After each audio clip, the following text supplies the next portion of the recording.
I was 16 when this happened, and even now, years later, I still check the clock whenever I hear a doorbell late at night.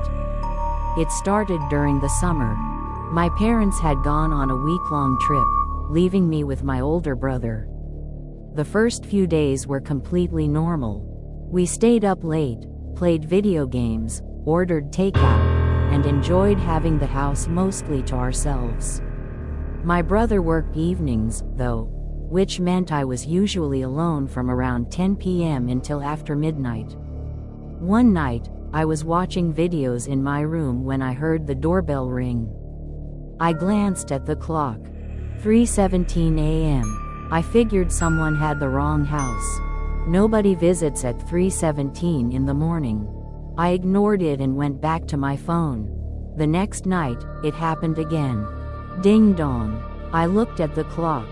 3:17 a.m. exactly. This time I walked downstairs and looked through the peephole. Nobody. The porch was empty. The driveway was empty.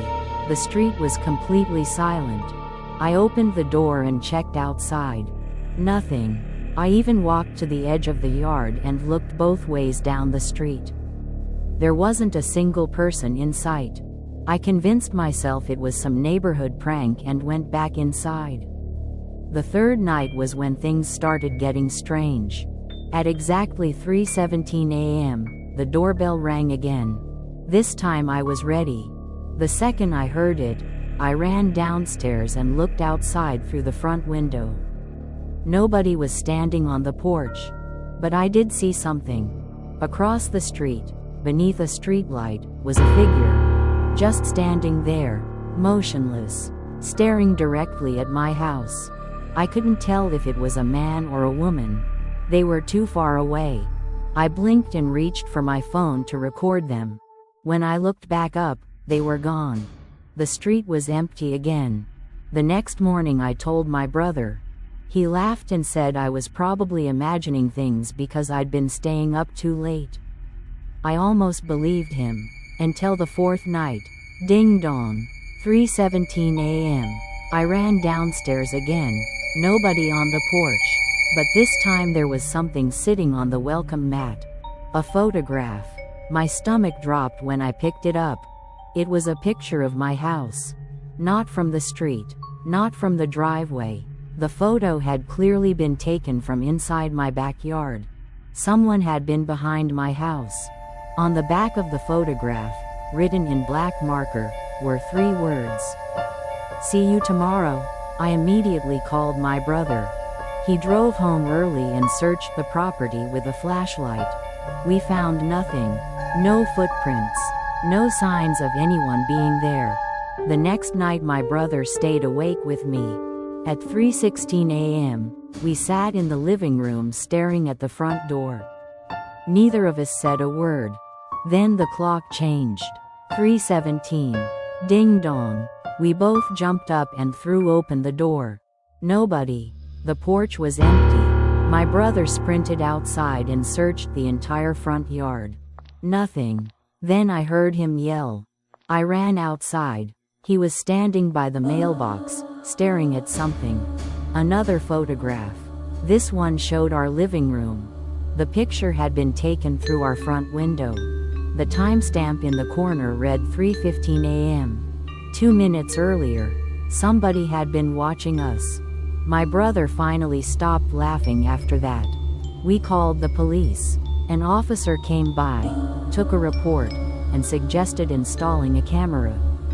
The next day we bought a doorbell camera and a security camera for the backyard. I felt a little better knowing we'd finally catch whoever was doing this. That confidence lasted exactly one night. At 3:17 a.m., the doorbell rang again. My brother and I rushed to check the camera footage. The recording showed the porch. The timestamp changed from 3 hours 16 minutes and 59 seconds to 3 hours 17 minutes and 0 seconds. The doorbell rang, but nobody was there. Nobody approached the house. Nobody touched the button. The button simply depressed by itself. My brother replayed the footage 5 times. Same thing every time. The police reviewed it too and couldn't explain it. Over the next week the ringing continued. Every night. Always 3:17 a.m. Always exactly once. Then one night I woke up before it happened. I don't know why. I just suddenly opened my eyes. The room felt cold. I looked at my phone. 3:16 a.m. Then I heard something outside my bedroom window. A whisper. My blood ran cold. My room was on the second floor. Nobody should have been outside that window. I slowly walked over and pulled the curtain aside. There was nobody there, but written on the outside of the glass was a message. 4 words. Don't answer the door. My hands started shaking. Then the doorbell rang. Ding dong. 3:17 a.m. I didn't move. Neither did my brother. We stayed upstairs until sunrise. The next morning we checked the window. The writing was gone, almost like it had never been there. A few days later, the police finally found something. A detective contacted us and asked us to come to the station. Apparently, there had been another family living in our house years before we moved in. They had a son around my age. According to the detective, the boy disappeared one night and was never found. The last recorded activity from that case was a 911 call made from the house. The timestamp on the call? 3:17 a.m. The detective showed us an old photograph of the missing teenager. The second I saw it, I felt sick. It was the same face I'd seen standing beneath the streetlight across from our house. The same person from the photographs. I told the detective immediately. He looked uncomfortable and asked if I was sure. I was. Absolutely sure.